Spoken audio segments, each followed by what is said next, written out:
Hey everybody, Coach Toolshed here, and surprise, surprise, today's video is not going to be about Randy Pitchford and the alleged physical assault by the voice actor for Claptrap in the Borderlands series. But that has been all the rage, that's the big topic of the day, but I'm not going to be discussing that today.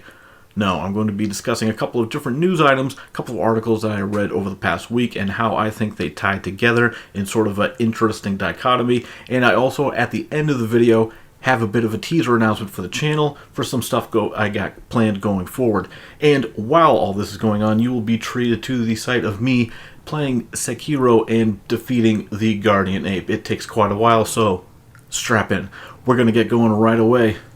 And actually, the first thing we're going to discuss today is about Sekiro, because last week Activision, who published the game, had an investors call where they came out and said that the game actually exceeded their expectations and that they were very pleased with the total sales of the game. And it was reported that it sold over 2 million copies in the first 10 games, which may not sound like a lot, but is quite a bit from Software and the games that they sell. Dark Souls 3 sold about 3 million copies in the first month that it released, and that was a record for publisher Bandai Namco at the time. So 2 million copies sold in 10 days of a new IP is a very big success. Like I said, Activision, in a rarity for AAA developers, said that they're happy with the sales of the game. And now we need to keep in mind, this is a game that is only single player. There is no online component. They didn't have a bunch of special editions of the game. They didn't have 20 different SKUs. And there also is no microtransactions. And no, Randy Pitchford, that also means there's no cosmetics. There's nothing of any kind extra to purchase with this game. It is just a well-crafted AAA game that the publisher and the developer are both happy with, and critics and fans are also happy with.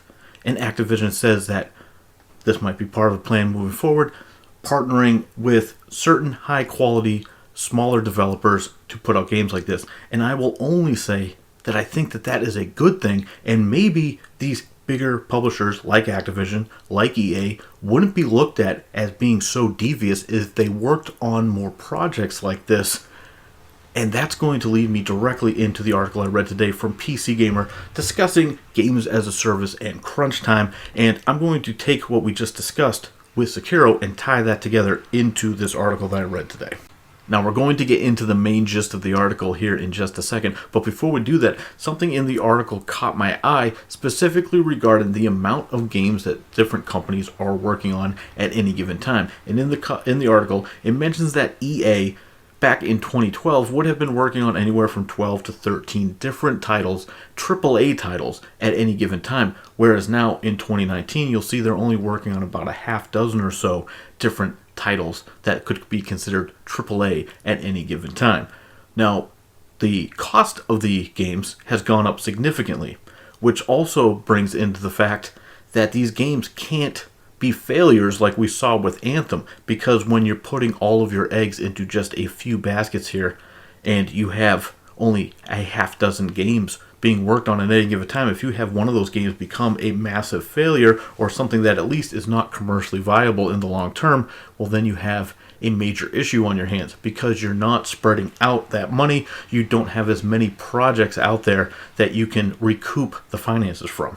So I thought that was very interesting, and that is why I think it ties into the article about Sekiro quite nicely, because, like I said, if Activision and some of these other companies decided to invest more and put some money into just simply publishing some of these games, partnering with people like From Software, and not necessarily forcing every single game to be a recurring spending model where it's a live service game that they're constantly going to have to put man hours and constant work into updates and everything else. Just put out some smaller projects that will be more likely to make money in the long term. They won't be as big of a financial gamble, and if they sell a few million copies, you will still be earning money.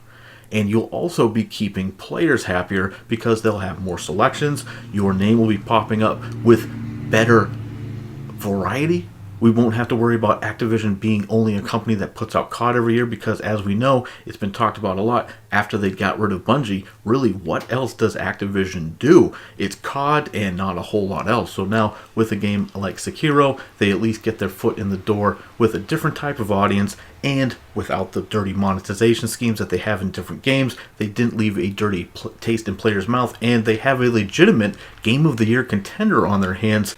And I don't think there's too many publishers that would turn their nose up at a chance to have a Game of the Year contender on their hands. At the very least, if the game wins the Game of the Year, then they can resell it with some fancy packaging, and it can be the Game of the Year edition, and they can have a whole new bump of sales off that.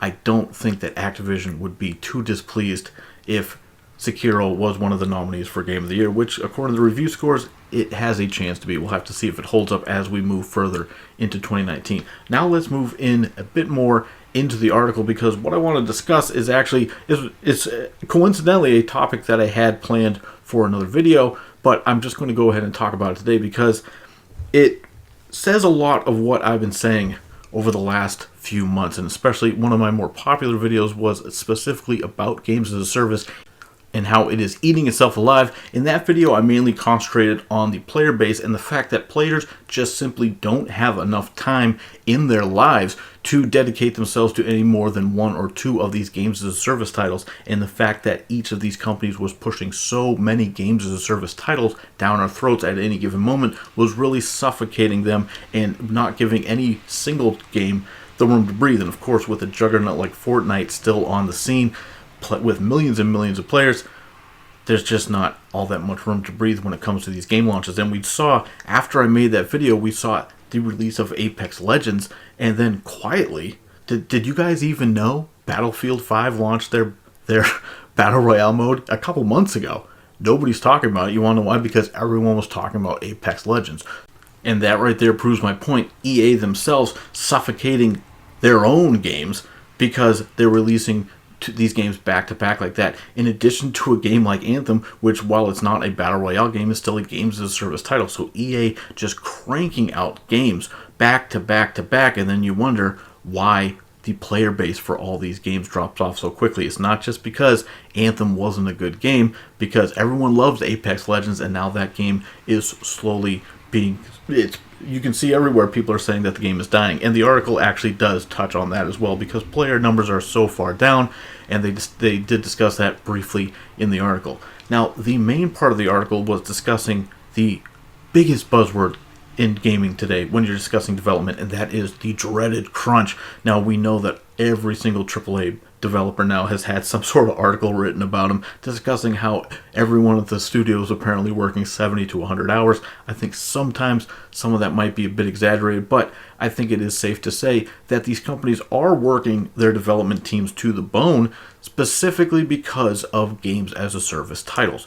It's not just a question anymore of launching these games and having to have crunch to launch the games out the door, but when you have a game like Fortnite, which is really pushing the envelope by having constant updates, weekly changes, these seasonal changes that drastically alter the entire map of the game, and like I said, they have these weekly challenges. There's always updates going on to a game like that, and that is now pushing the industry further in the direction of constantly having to fuel the fire when it comes to pushing out updates to keep their player base occupied, because the name of the game is to keep players engaged and coming back to your game. You don't want them latching on to the next big thing or going back to a game that they were playing previously that maybe they enjoy a little bit more than the game that you have them playing right now. You want them staying in your game indefinitely, and that is why pushing out these patches, pushing out new, bigger updates and more content is so important. And that is mainly what the video was talking about, how it's unsustainable for the people who develop the games as well. It's not just a question of players not having